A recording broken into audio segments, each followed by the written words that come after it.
Hey, so I'm going to have a professional skier on now on my Instagram Live, which I'm pretty excited about because I grew up skiing not as a professional and not as a racer, but I had a lot of friends that raced. And I think there's a lot of parallels. Hey, everybody. So I'm excited. Hi, Rick. I'm excited to get a couple questions in because I think he can lend some insight into his training protocols and his experience practicing for high level World Cup races, which would be equivalent to the PGA Tour. It's a pretty high level. He's 26 years old and he's played, I shouldn't say play, he's played, I don't know how long he's played golf.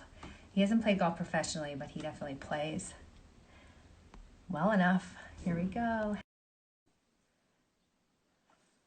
Seeing lots of people I know.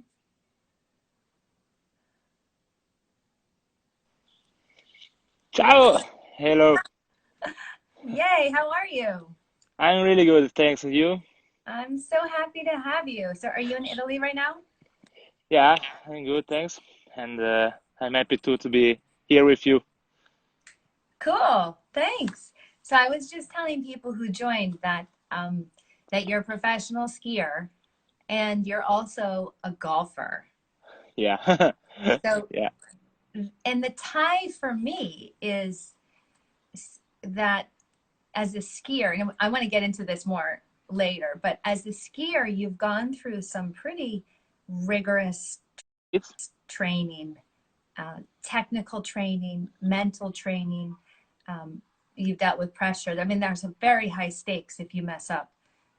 It major consequences. So you have to be so tight mentally. So anyway, so that's why I'm excited to have you. yes, Okay.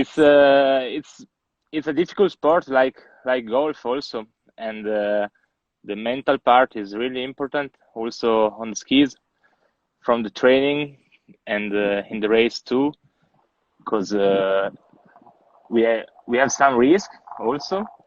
Maybe it is the biggest difference with golf, but the head, I think, in all the sports is the one of the most important things. Yeah, exactly. Let's get into that in a sec. But so, okay, for people who don't, I want to tell people who don't ski just a little bit about you, first of all, about skiing in general. So, downhill skiing, you're a professional alpine skier. There are a few different categories. So there's giant slalom and slalom, and that's a more technical, tighter turn. You know, you can see people making those gates pretty quickly. And then there's downhill super G. Now that's the fast stuff. That's sort of the crazy, like going super fast. So the downhill, like in general, a downhill skier, you get one race. You can do it once, and that's it. Now you can practice many times in multiple trials, but you're timed once. So that's right. Yeah, yeah, That's yeah. Yes, it's the biggest difference that the giant slalom and slalom racer have two runs, and we have just one. But in the day before, we have the trainings at least, but only in downhill because Super G is I think the most difficult discipline because you get no the trials. we have no trials Yeah, and the speed is high. We just have the inspection in the morning, so it just we can inspect the race and the setup of the race, and then that's it's it. just one time, and Yeah, so exactly. it's Now, if you think about super G, you're allowed to, you can expect the course. You can look at it and walk it and check it out, but you can't actually try it. no, we can't. The only things that you can do in the inspection is just skiing, but it's really slow skiing. Yeah, And outside of the gates, we have our coaches in the place where we find it in the races. Then they have the radios and they right, send us some info before the start. right.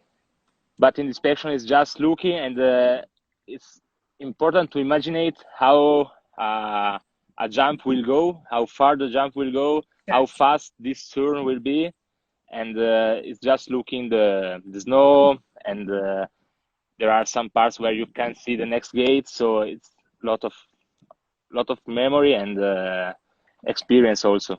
And experience, right? I mean, Yeah. experience in that. So I'm also trying to draw parallels with golf too. So for instance, Yeah. it's like playing a professional round and you don't get any practice rounds. You know, you can walk the course, you can maybe take your measurements, you have your coach to help you say, hey, there's like out of bounds on the left and there's a major like tight turn on this.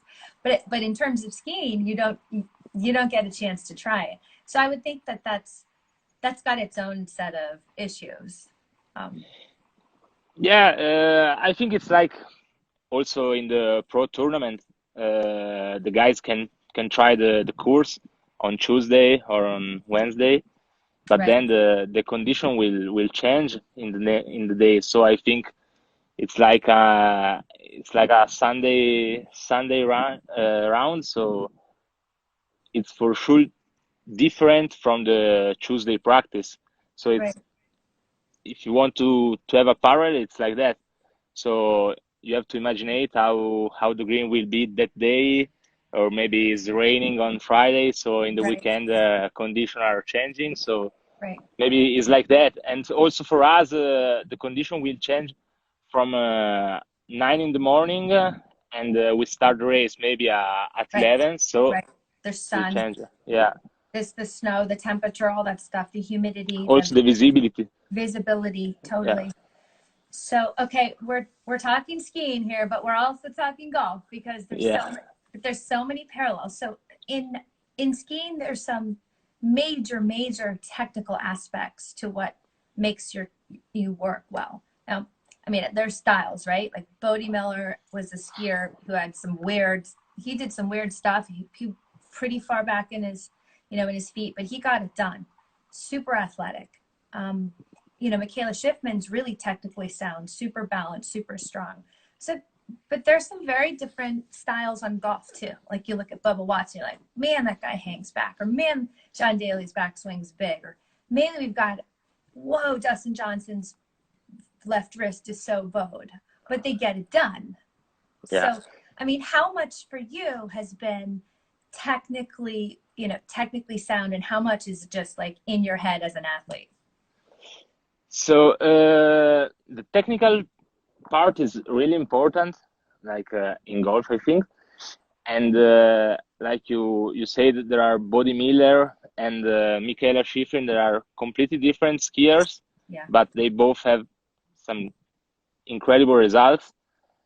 And in skiing, you can find some things that they have both. Like if you watch it from the knee till the feet, the things they do are similar. Yeah.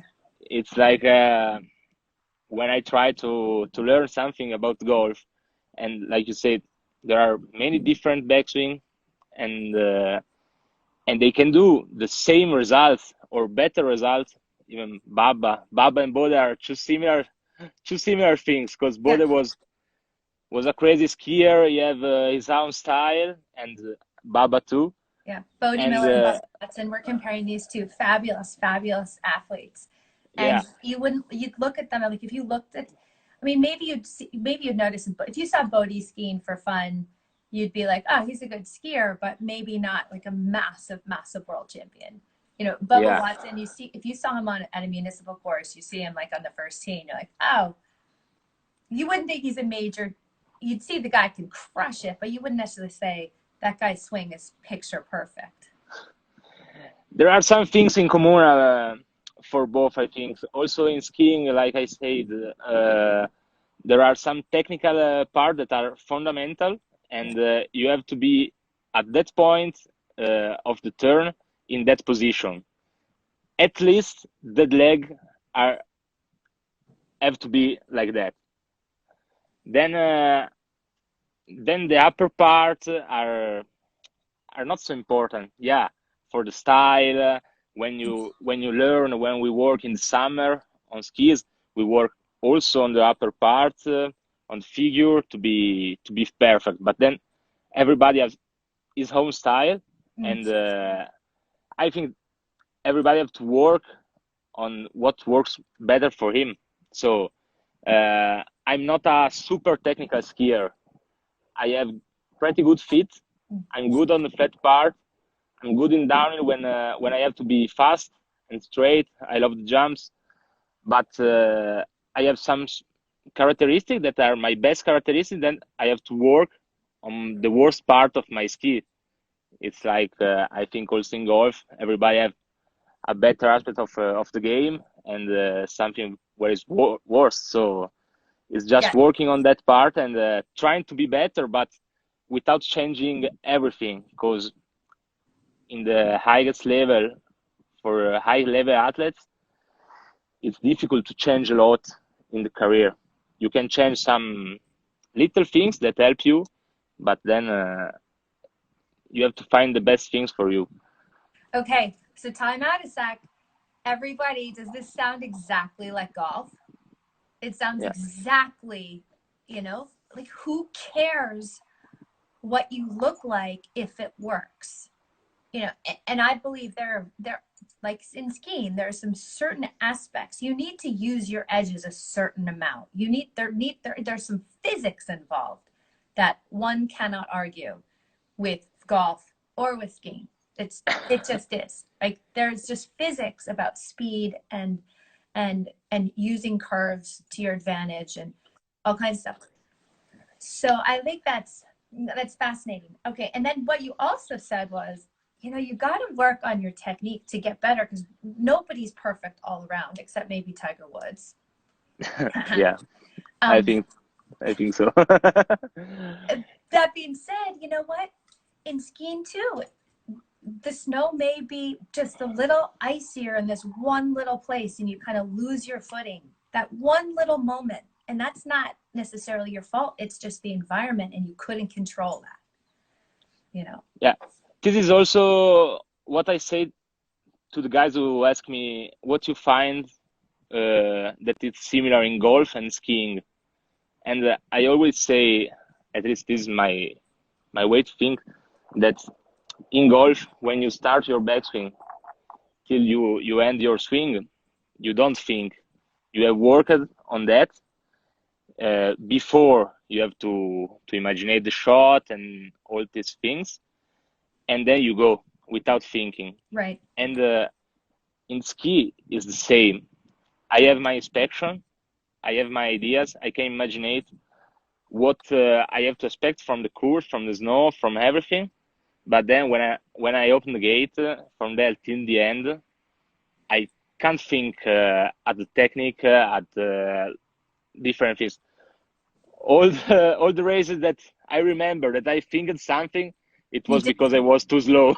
right. You Yeah. didn't do well. So Question on that. So when you were training, let's say you were training to work on, I don't know, like your forward aft balance or something, you're thinking about where the pressure, just for example. yeah, Or in golf, let's say you're thinking about where the club is and you're taking it back, halfway back. In that particular mindset, you are improving your skill, but you're not working on speed, or you're not in golf, you're not thinking about performance. You're thinking about the technique, right? yeah, it's the So same on the skis. same on the skis. So how, like, at what point in your career was there a place where, if at all, your coach said, "Hey, Henry, in order for you to get better, you're going to have to make a big change here." I mean, you're 26. You know, Yeah. you won the Junior World Cup Championship. That's a pretty big deal. But so you probably worked on a lot of stuff early on. You had a lot of stuff kind of taken care of. But was there anything either prior to that or after that you was like a big change? I think it was right after that, because after the Junior World Championship in 2015, I've talked with my coach, and the next year I'll be with the World Cup team. So I had to change something about about my techniques and also about my physics.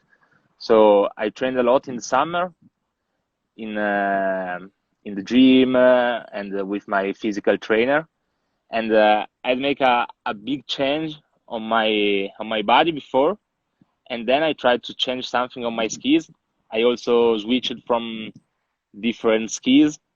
I was with a French kind of skis, and now I have an Austrian pair of, and this was my biggest change in my last part of my career. So Wait a I sec. think What was the technical change that you made? I don't have a big technical change. I just did more GS to work on the tougher turn, and I think this was the biggest change. I don't change it a lot in my technique. Just doing more GS, more slalom Yeah. for working on the longer turns. Because, like I was saying before, I'm really good when it's straight, when I have to go fast. Right. But I don't like so much the turn, so I had to work on that, and I did a lot of GS, a lot of slalom, and it's what I'm doing also right now. In the last summer, I did a lot of GS because I noticed this what can help me to be better also in downhill and in Super G. Yeah. So by the way, so anybody who doesn't know, GS is giant slalom. So that's just more gates. Yeah, more gates, more turn, slower speed, and no jumps. And more technique. Yeah. But and then you said the other thing was training. You had to work in the gym. What did you do in the gym? And are you lifting a lot? Yeah, I've changed my physical trainer, and I worked more on the bike, more on the some other sports. I really love sports, so I love to play tennis, go climbing, road biking, mountain bike, and everything. So I try to work more, Everything, just everything. yeah, everything. But for skiing, that it's we don't have a real plan for the summer because it's difficult to work on a similar things, similar forces that we find them in winter on the snow. So we Wait a have to sec, work. wait a sec, wait a sec, wait a sec. Hold on. You're telling me that you don't get on skis in the off season? Yeah, we go on the skis. Just go to South America. Yeah, South America, but also on the glacier here in Europe, So you do like get, okay, okay. yeah, I thought you said you Cervinia. don't get on skis. Okay, you do, you do. No, we go on skis, but we work more on the physical part in summer. Because on the skis before South America, we go in South America in September, and before hitting South America, we have, I think, no more than 2 weeks on skis. Where do you go? Chile? So yeah, Do you go Chile to and Argentina, Chile? Mm-hmm. and yeah. So I have tried to do more sports, more different things to get some skills, some feelings, some other feelings, and a lot of things for improving my abilities in everything. And this is the first part of the summer, from May, from this period till July at least, and then we have a big part of weightlifting and pure force and power training. So the first part is exciting because we can do a lot of things, and then we have to work on the lifting and to be strong Yeah. for the winter. So, And uh, okay. So then back to when you were really young. I still think you're young right now, yeah, but when you were really young, let's say 10, 11, 12, okay, back when, okay, by the way, both of your parents are athletic, right? yeah, I mean, very athletic. And you've got two brothers, one brother, yeah, two brothers and a sister. two brothers and sister. Are they all athletes? No, they are young. So the biggest, it's a football player. It's playing football, but it's 17 years old, and the younger is 10 years old and is playing tennis, but is having fun, play tennis, soccer, and a lot Everything. of sports. Yeah, and my sister gymnastic.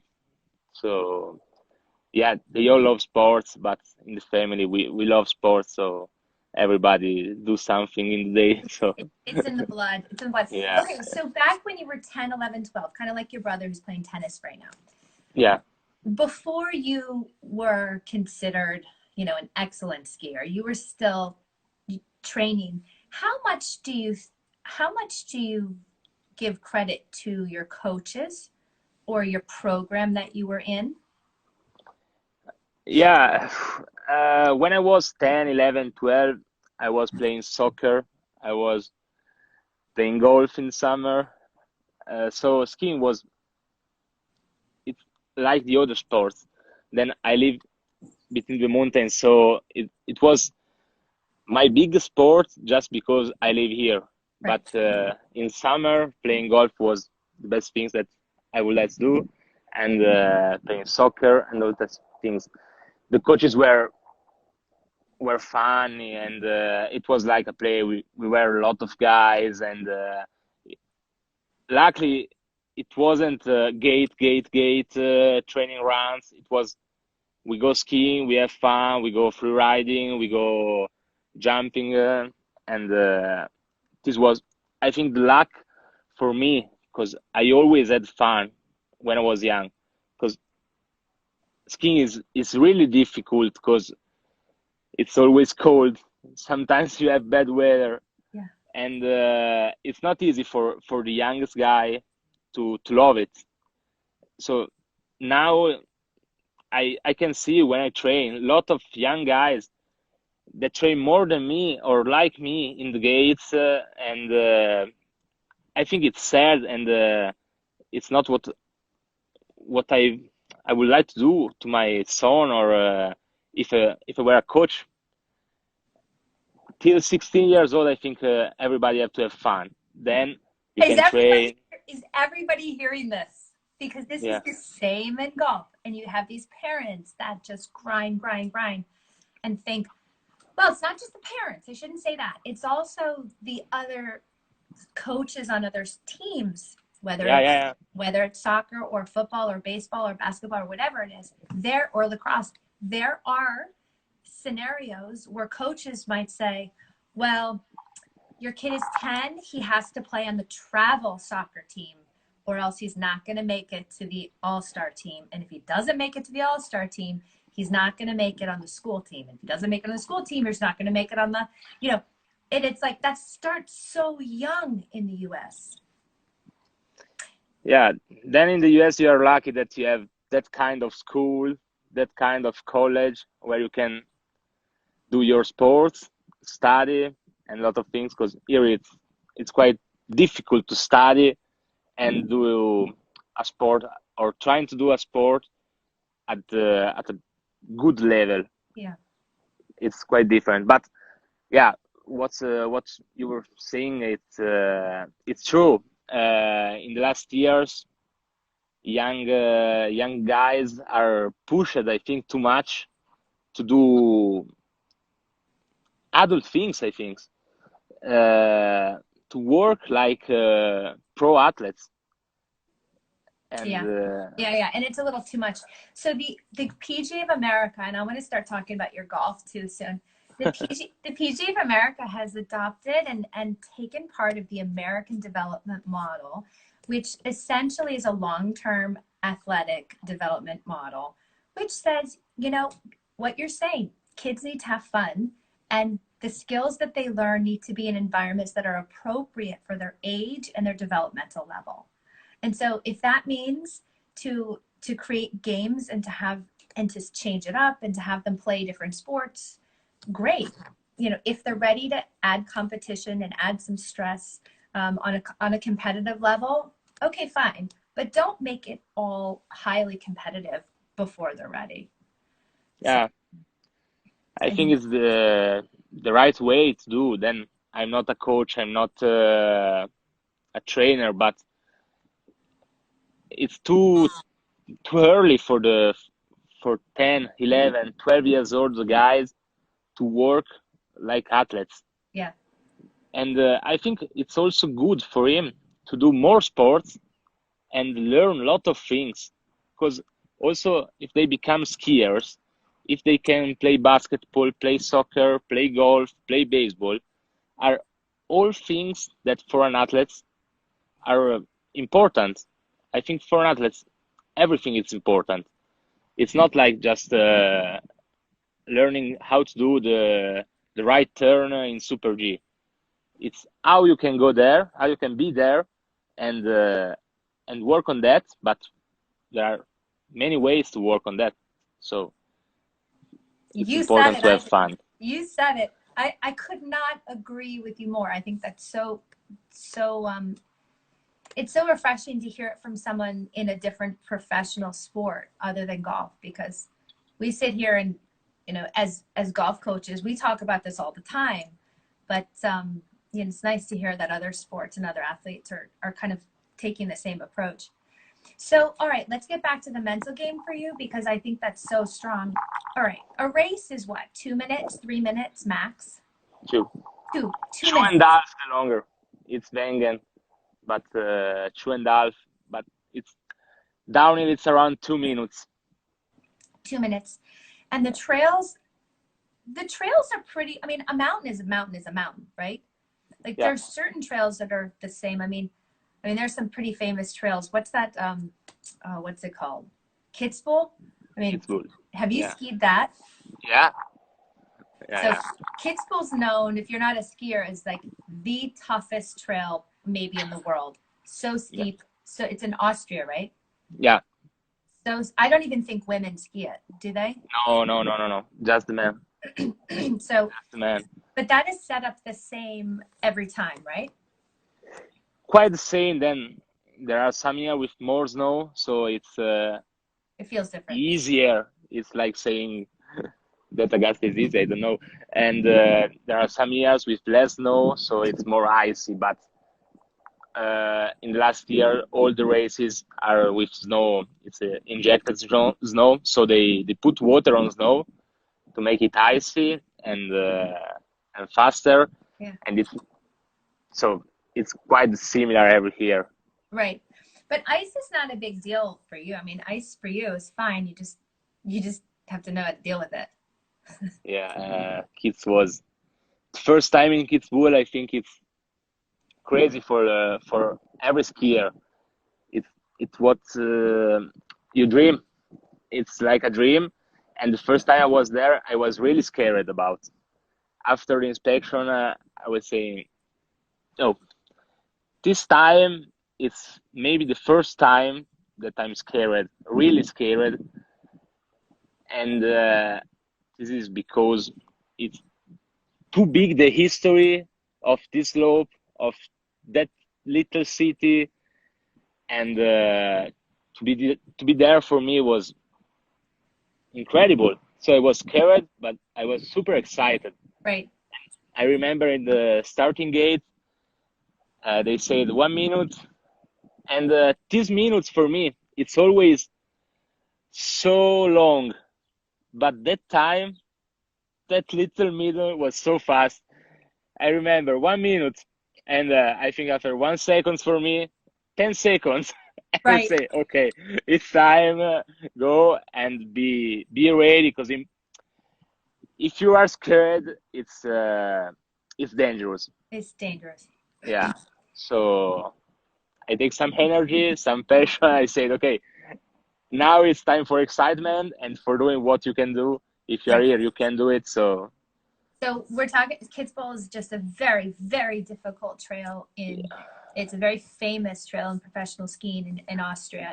I would say it's equivalent to maybe the Masters, because it's that there's the pressure and the lore and the tradition and the hype, and it's, you know, it's the same every year. The greens, everybody looks forward to it. There's just so much around it.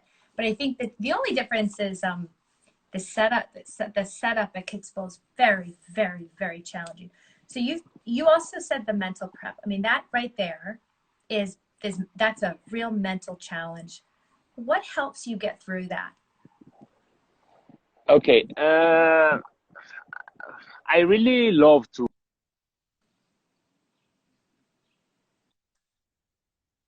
race.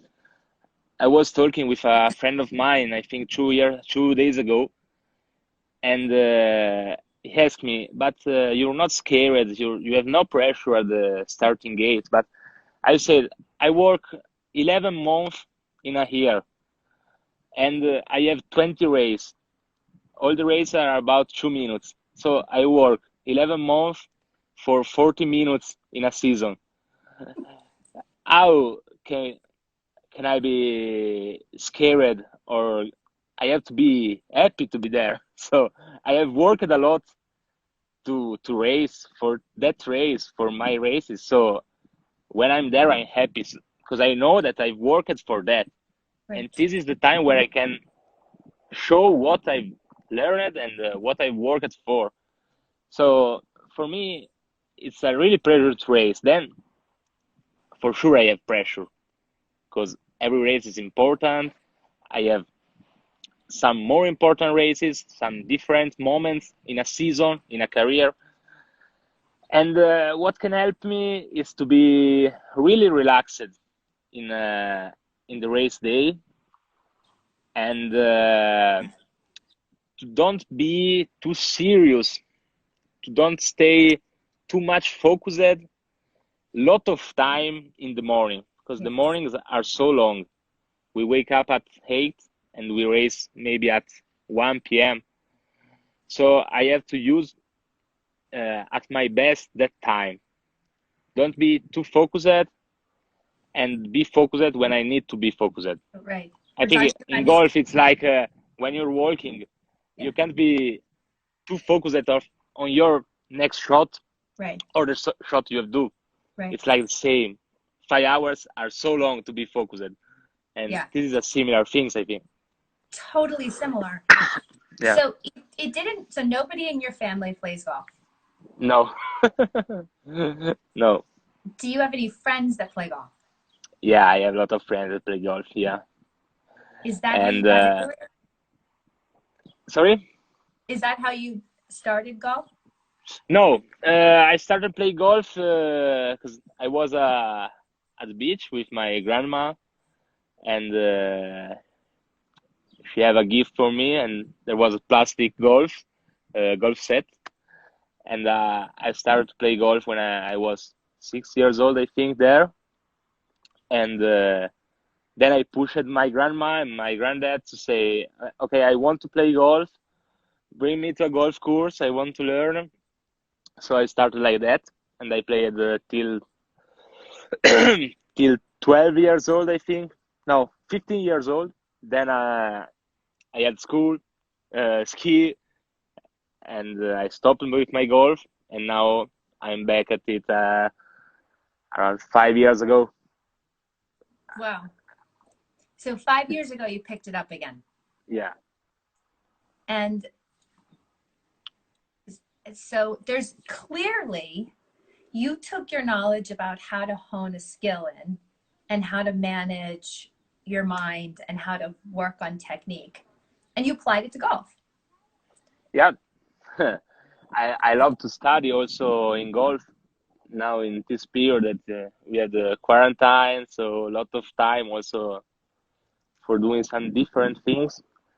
I loved to study also some books of golf and talk it with friends. I have some friends that play or are professional golfers, and I always want to learn because I love that game, and it's my biggest passion.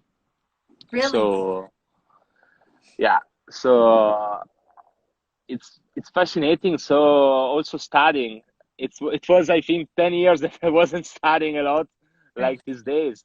But for golfing, it's pleasure. It's not like studying. Okay, I have to study and learning, and I try to take something from the ski and I bring it on the golf course. But also what I can learn on golf to get better on skis. Like So what? it's Like what? I don't know, like to recover after a bad shot. Huh. In golf, you have more time to understand and to think in how you can go outside a problem. Yeah. In skiing, it's faster, but in skiing, you remember your problem, I think, more. In golf, if you hit a bad shot and then a great shot, you can recover. In skiing, if you do a big mistake, it's so difficult to eliminate it from your mind till the end. And it's important because when you win a race or when you get a great result, you never do the perfect run. Hmm. It's impossible.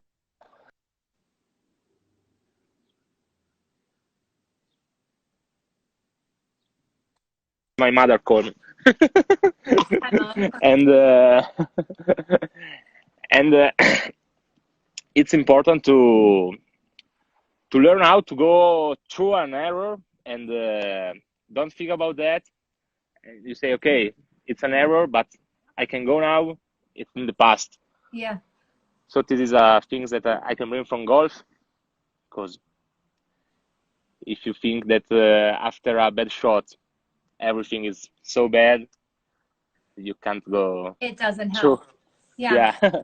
So what are the first things that you decided to study when you wanted to pick up golf again? 5 years ago, you mean? Yeah. Just hitting shot. I was with a friend of mine to a barbecue in the mountains, and we have there a driver, and it was just like hitting driver down the mountains. So I said, okay, but I remember how to play golf, and I love to play golf. I want to play golf again. Yeah. And then I got back on the course with all my friends of the city, and I learned something from my old coach, but it was like playing in the summer in my day off because it's really the only thing that when I have a day to spend for me, it's golfing because I go to play golf.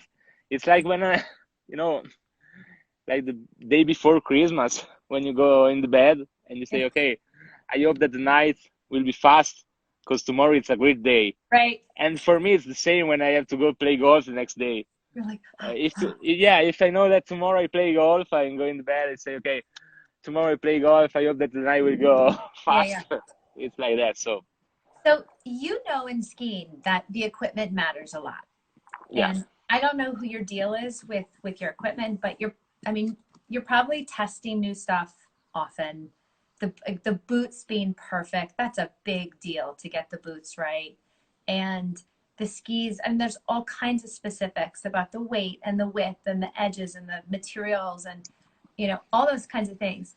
Now, for an average skier, you want to get it right. It's good to be fit for an average skier. For a professional skier, you must. You must. yeah. But it's really important, and also for an average skier to have Yeah, everything perfect.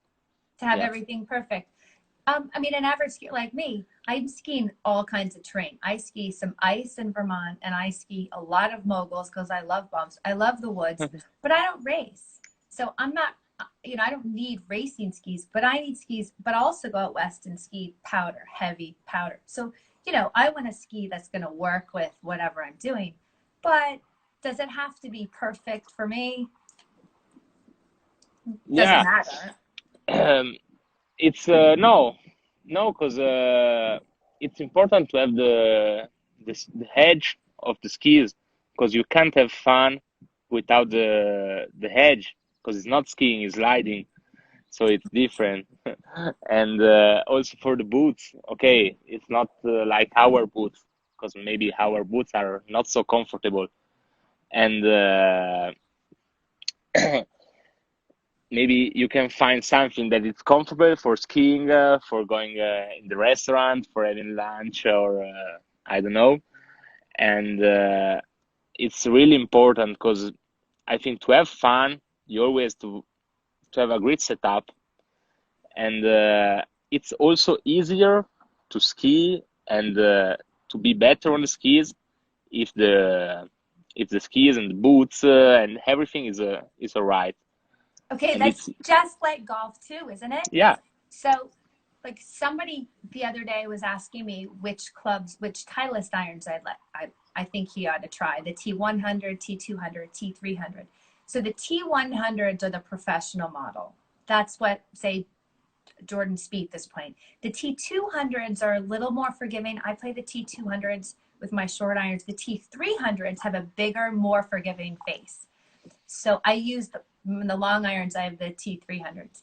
Okay, I understand. If you are playing as a professional, the T100s would be perfect. But if you're playing for fun and you're a 10 handicap, get the fun, comfortable ones that are going to help you, right? I can I can't say that because I have blades, so are not so fun in my iron. Okay. But it's my friend of mine that is a tightest fitter, so it's his fault. What did he put you in? Last year, no, 2 years ago. So probably the AP, No, the AP, MB, the M, Muscleback, yeah, the MBs. yeah. No, But are so beautiful to see in the bag. Then for yeah, playing are. but it's not beautiful when you miss it a half an inch on the toe and you lose like I 20 I bucks really know. worth. I really know. I have also a friend of mine that is a pro golfer. I never win with her. She's a she's a golf coach, Yeah, Anna, and he said the same things that with that iron you'll never beat me. yeah. Why didn't you get? Why didn't you get a set that are? It's like you're going in the lodge with racing boots. Like, where's some comfortable boots? I know, I know, but it was like that. And here also in Italy the courses are easier. We don't have the route like there. So, but then it's true.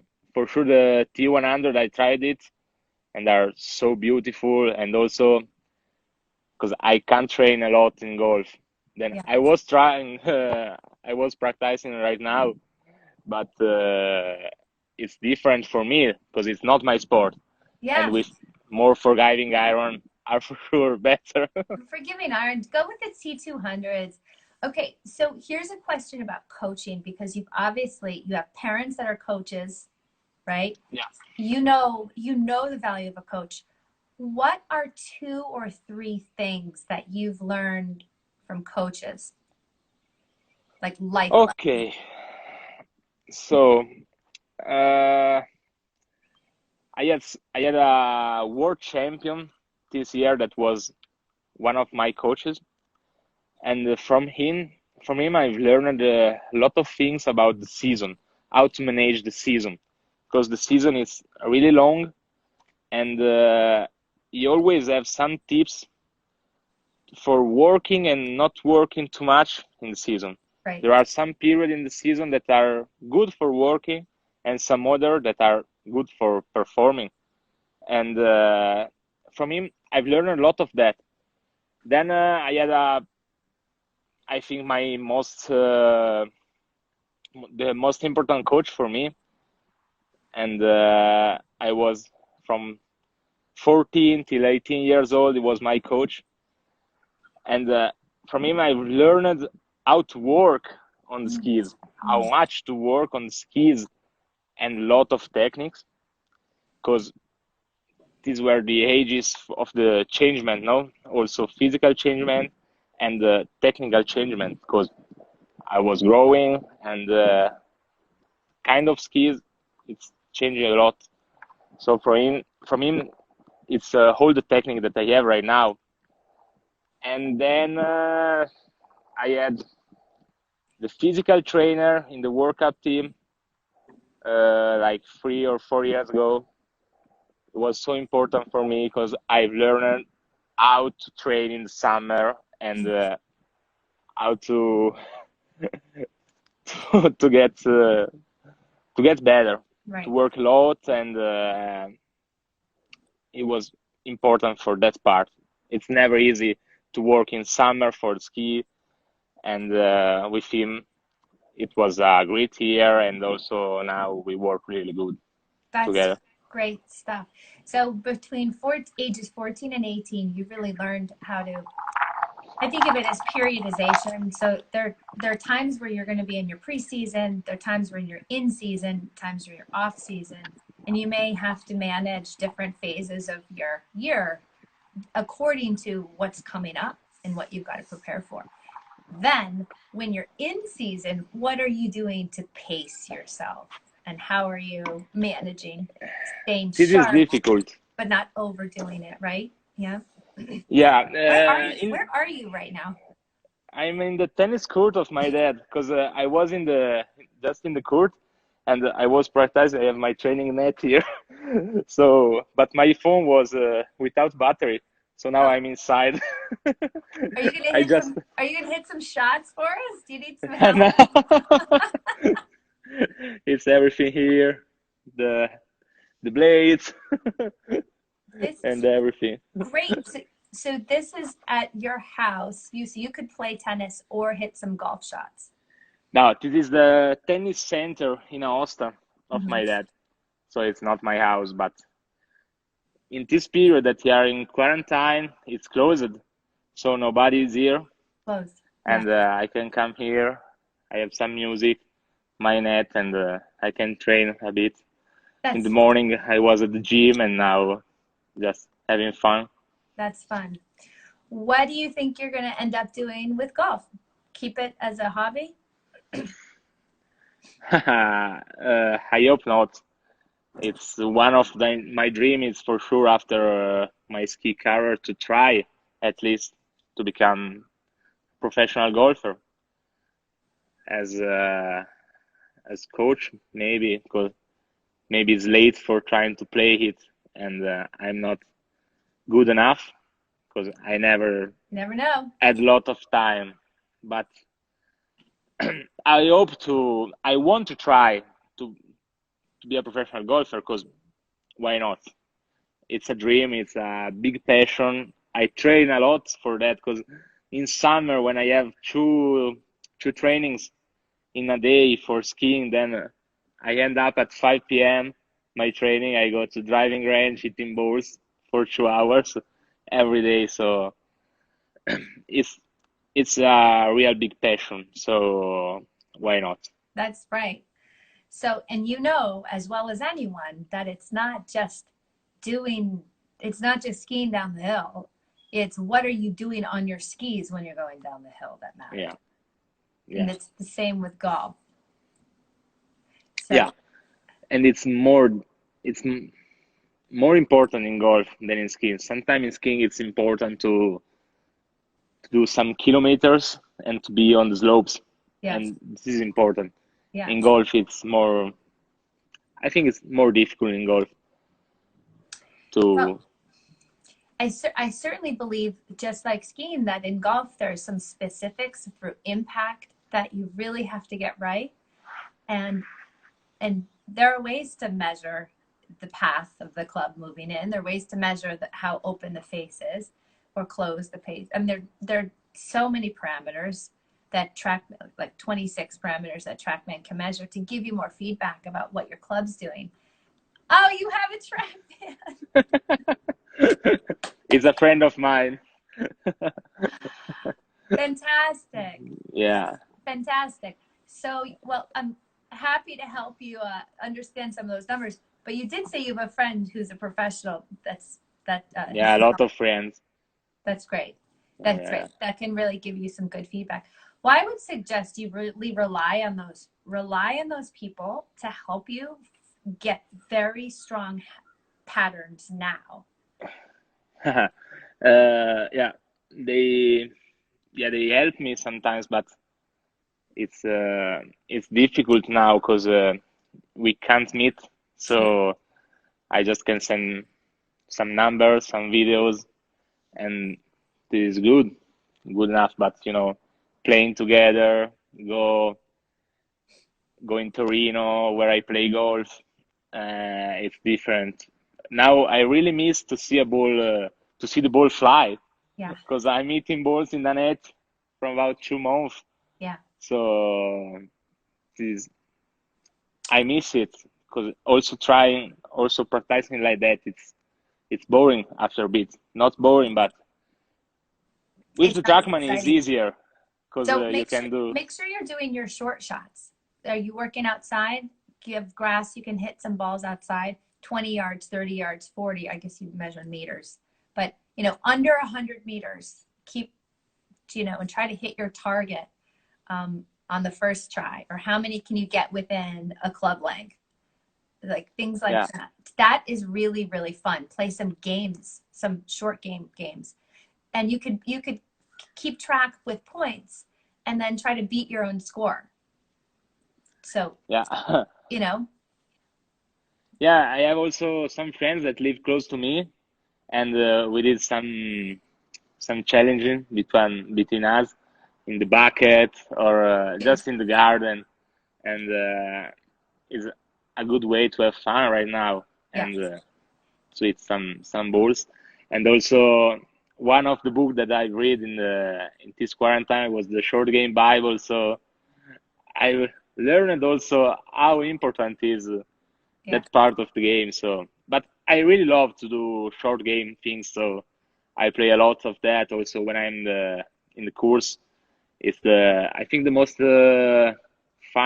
funniest part of the game Yeah. because hitting balls in the driving range is nice, but trying to do some different shots, stopping the ball higher or softer, Yes. it's I love it.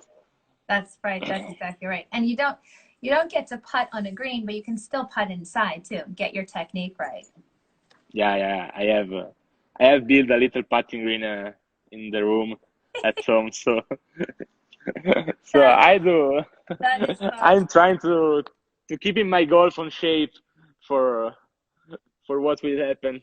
I think 2 weeks more, then we can play golf Yeah. outside. So what's up next with your skiing, schedule wise?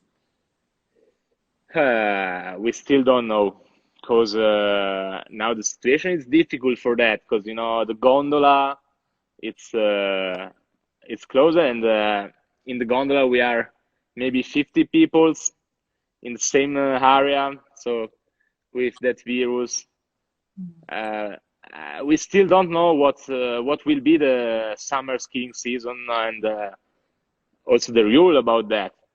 Then I'm getting back from the injury of the ACL, so I have to work on my leg now. I really want to ski because I miss it. It's from February, the 14th of February when I get injured. But I really don't know. I hope in June maybe Mhm. something can open. Also close to Zermatt. I live quite close to Zermatt Mhm. from Cervinia, so maybe there. Mhm. But we don't have ideas about Mhm. that. We And are waiting for the rule. how about the racing schedule? Is that also on hold? Sorry? The racing schedule for your races? I mean, you're getting over an injury, so you're not racing right now anyway. No, no, no. The first races are in November, Mm-hmm. so So I possibly. can work. Yeah, yeah. Because I think in 2 or 3 months I'll be ready to do quite everything also on the skis, and I hope that. Mm-hmm. So for November I'll be ready for sure. Yeah. So you said you had an ACL injury. Are you going to be fully recovered, you think? Yeah, a lot of recovery things, and then it was strange because when I broke my ACL, I have to wait 1 month before the surgery. Then all that strange period happened, so I don't have the surgery. Yeah.